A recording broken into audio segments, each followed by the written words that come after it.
నమస్తే, welcome to పూరా local.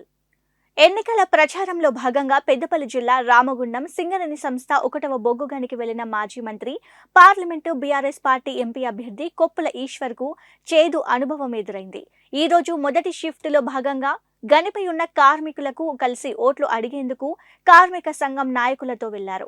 బొగ్గు గని కార్మికుని వేషధారణలో వెళ్లిన మాజీ మంత్రికి నిరసన సెగ తాకింది. గనిపై ఉన్న మహిళా కార్మికురాలు ఎదురు తిరిగి మాట్లాడారు.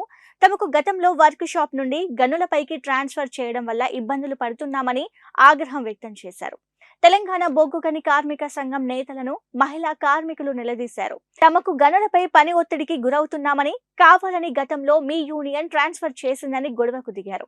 దీంతో కొద్దిసేపు కొప్పులతో పాటు కార్మిక సంఘం నాయకులతో వాగ్వాదం జరిగింది. చివరకు కొప్పుల ఈశ్వర్ అక్కడి నుండి కార్మిక నేతలతో కలిసి వెనుదిరిగారు. బదిలీల మాదిరి చేయడం మంచిగా నేర్చుకున్నారు. బదిలీలు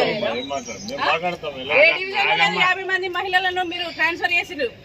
వినబడుతుందా?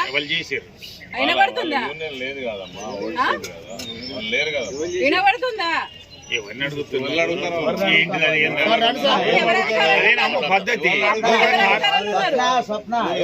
ఎవరు అధికారంలో ఉన్నారు? అన్ని తెలుసు మాకు. ఒక్కొక్క అమ్మాయి ఎంత కష్టపడతారు. ఎవరొచ్చి ఇది వచ్చింది అది వచ్చింది అనుకుంటా. మీకు ఉద్యోగాలు ఎట్లా వచ్చినాయి? మీకు ఎవరు మెరిగిస్తారు అనుకుంటా?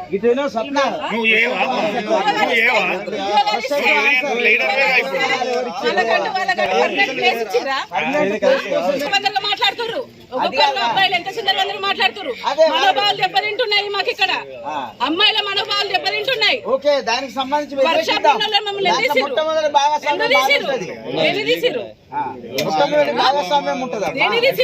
ఎంతెంత మంది కళ్ళు తిరిగి పడిపోతున్నారు. బయట వరకు వేయగలుగుతారా మీరు?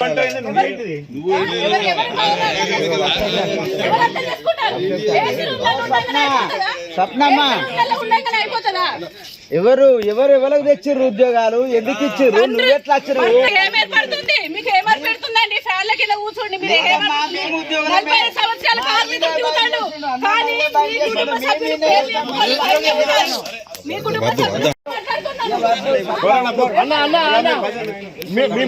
మీ పని మీరు చూసుకోండి.